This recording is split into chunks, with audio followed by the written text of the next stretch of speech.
Guys, this is Eric Metamar, and I'm super pumped to be here because I've got something very exciting I want to share with you. There's nothing to buy, nothing for sale, just some lessons that I've picked up over the past 8 years, investing myself, I guess. And if you remember last week, I sent you a free video and free mind map about the origins of all deals. Every deal I've ever done, which is fastly approaching 200 deals, involves these same 5 things. Actually, I boiled it down to 4 this week because last week I had lead generation. Rather than having buyers and sellers, I just put lead generation because that's what it comes down to. And last week, of course, we talked about the first part of the deal doing equation being correct thinking. Because before your thinking is correct, of course, you can't do anything because your mind won't let you do it. And I'm sure if you've suffered from analysis paralysis before, you'll believe me on that one. Lord only knows I've suffered from it in more ways than one. The next thing was, of course, intelligent action. We talked about that last week, and that's going to be, and you can see it on the mind map still that I've got for you today.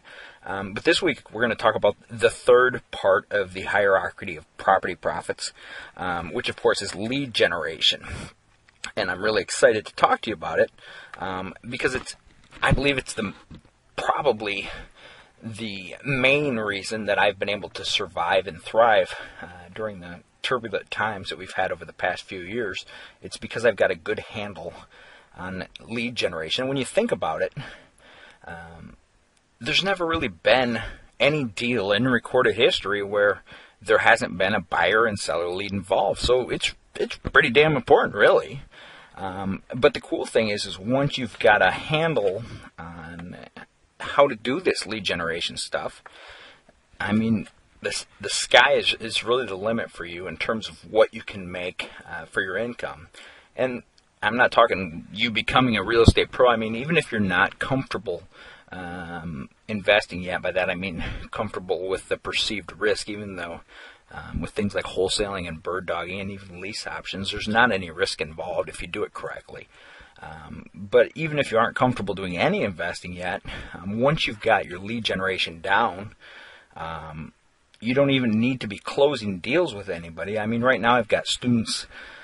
One student I talked to, he was making $15,000 a month just using my profit stacking method with the buyer leads that he had, which, I mean, you can live pretty damn good on that. $15,000 a month, that's the equivalent of the average American works $2,000 a year. That's the equivalent of making $7.50 for the entire year working full time. So in 2 months, he's making $15 an hour. What is 15 times 12? Ooh, that's beyond me. But he's making a ton of money, and he's not even doing anything as it relates to real estate per se. He's just using my profit stacking method with all of his buyer leads, and he's just blowing up with it.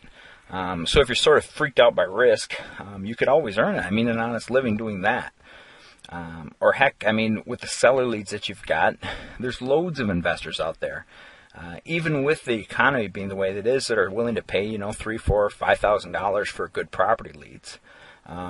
A few of you, if you went to my Do This Get Money site, might have seen the testimonial at the top of my sales page there from the girl who, this was just in September, she got $5,000 just for her property lead. And then she ended up actually wholesaling the house to the guy and making $12,000 on that, and he let her keep the $5,000 finder's fee, so she made $17,000. That was just in September.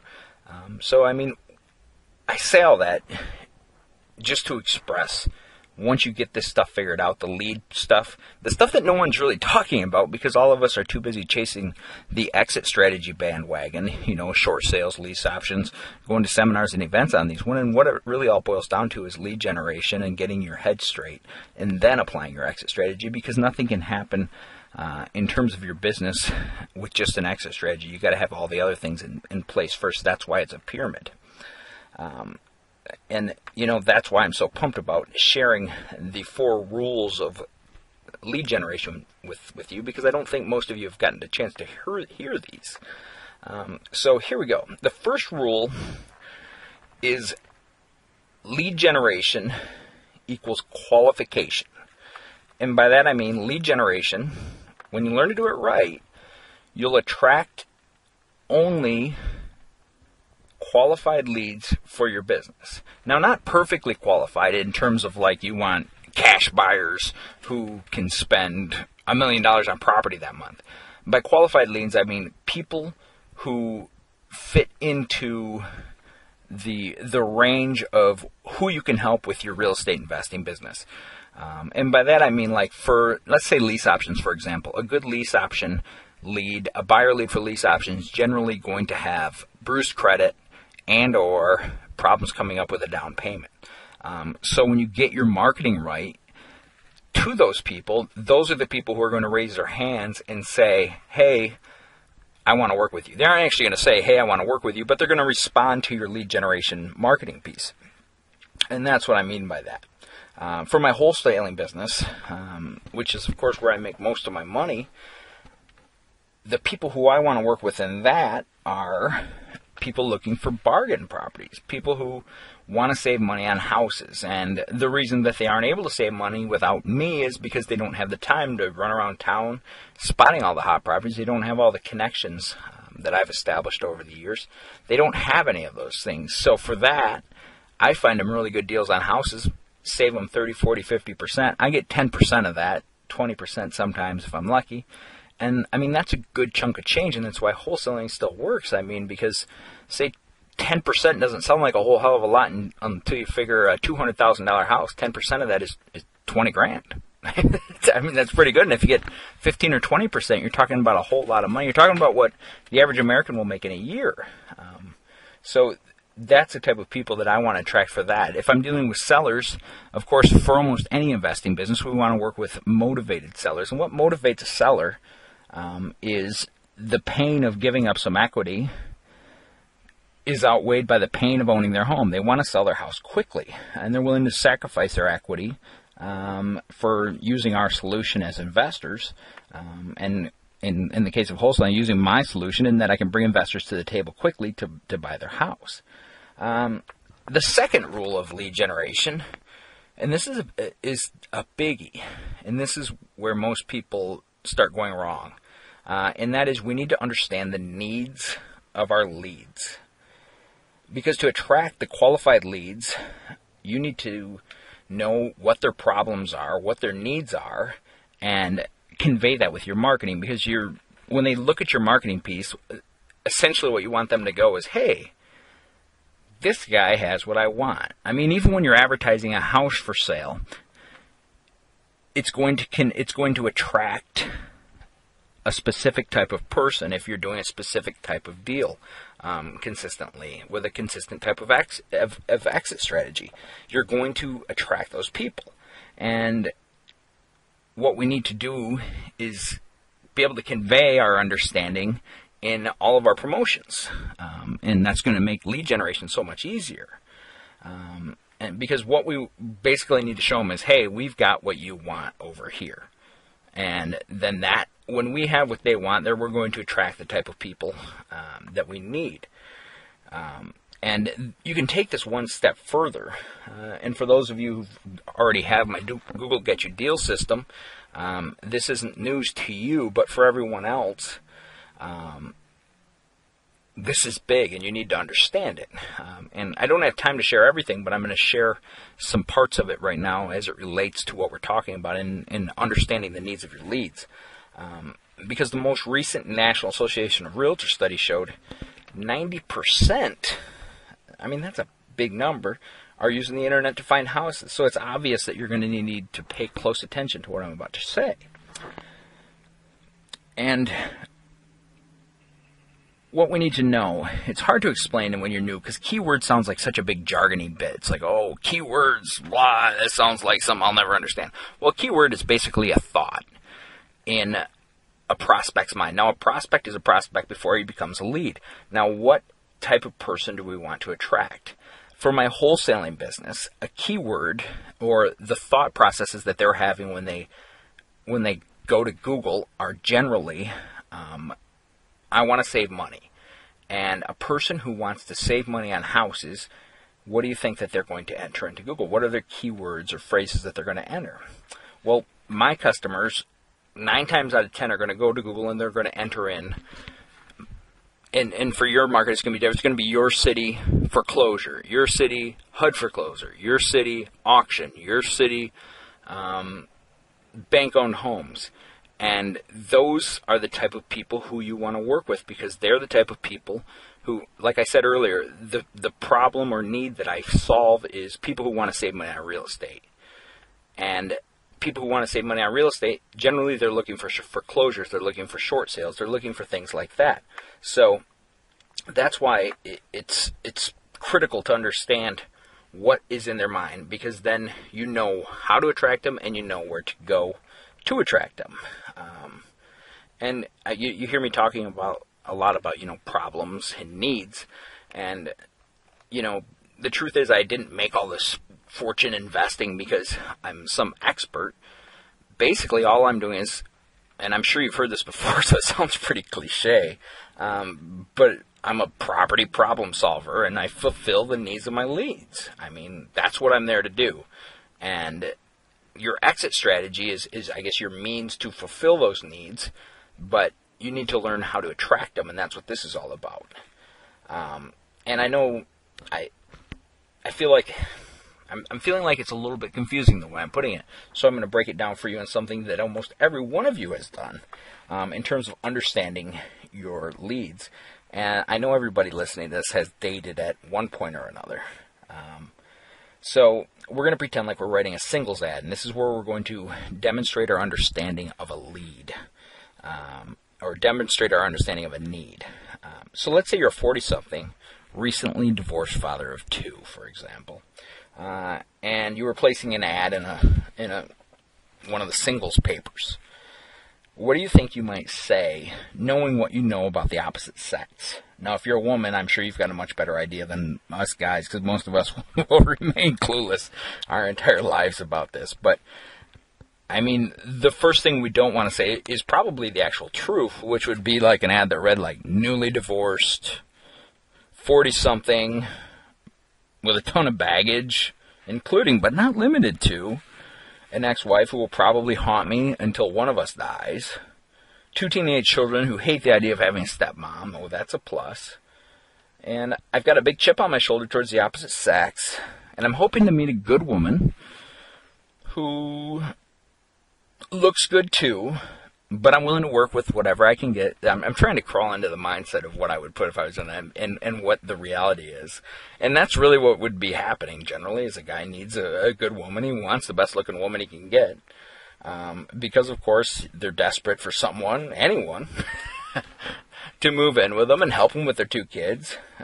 And that way, I mean, I don't know. I mean, it sounds pretty bad, painting a gruesome picture, but it's probably a reality picture.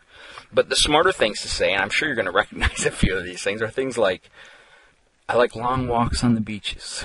Because women like long walks on the beaches, so that's what you want to put in your head. That's what you want to attract. By understanding the needs of women, they want a man. They dream of a man who will take long walks on the beaches. They dream of a man who takes good care of themselves. A man with a job. That's kind of a big deal nowadays. You're going to want to put things like, I like to spend time with my family. Even though the same family might be the 2 kids who hate the idea of having a stepmom, you just put, I like to spend time with my family. Because women want a man who likes to spend time with the family. If you're Christian, you'd want to put, I'm Christian. Because you want to attract a woman who's Christian. And those probably all sound extremely familiar to you if you've ever read the singles ads. And that leads me to the third rule of lead generation, and that is you need to understand and convey your understanding of their needs in your ads, such as in the singles ads I just mentioned. And I mean, that's basically, I just totally did that entire section, because first you need to, of course, know that you're trying to qualify the leads. In order to do that, you need to understand the needs of your leads, and then you need to convey the understanding of your leads within your ad, or all of your marketing pieces. So now we can move right into rule number 4. We'll keep this short. And what do you think lead generation tip number 4 is, without looking at the mind map? Okay, I bet you probably looked at the mind map. But what we're looking at with lead gen number 4 is we need to go where the leads are.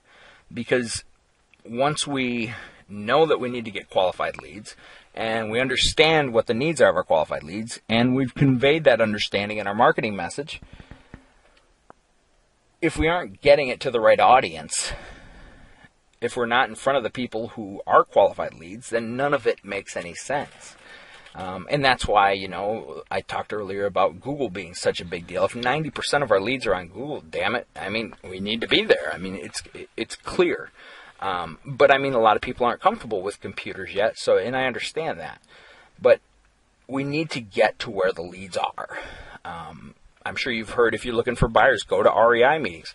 Because as wholesalers, of course, we want to work with other investors who are looking to save money on property. And REI meetings are an excellent place to meet those people. Of course, you need to know what you're doing when you're there. Otherwise, you can make a complete jackass out of yourself. It can get real ugly. It's one of the things that I try to cover. And I'm not trying to sell you on my do this, get money system or anything, but I cover that extensively. You need to know how to locate the key players in the room when you're there, what to say to them, how to talk to them, because people are immediately, the ways that our brain works is people like to file you in a way of blah, in their little mental file cabinet of like dumbass, rookie, and you don't want to wind up in those. So you need to control the way that they perceive you, even though you might be clueless at the beginning. But that's one of the ways to meet people. That going back to what I was talking about, you need to be where they are, and that's why you would be at an REI meeting, because you want to meet investors. If you're a person who wants to do lease option leads, a good place to advertise is in the yards of homes that you've got under contract. And put on there, lease option, willing to take a rent to own. That's going to attract people who are ideal lease option candidates. But going back to the singles ad, think about it like this. If you were a young lady looking to attract the ideal man, your need, of course, is a man. Your problem is you don't have one, but you want one. Going back to needs and problems again, because that's what we are as real estate investors, is we're problem solvers. And we generate houses or deals that fulfill the needs of our customers.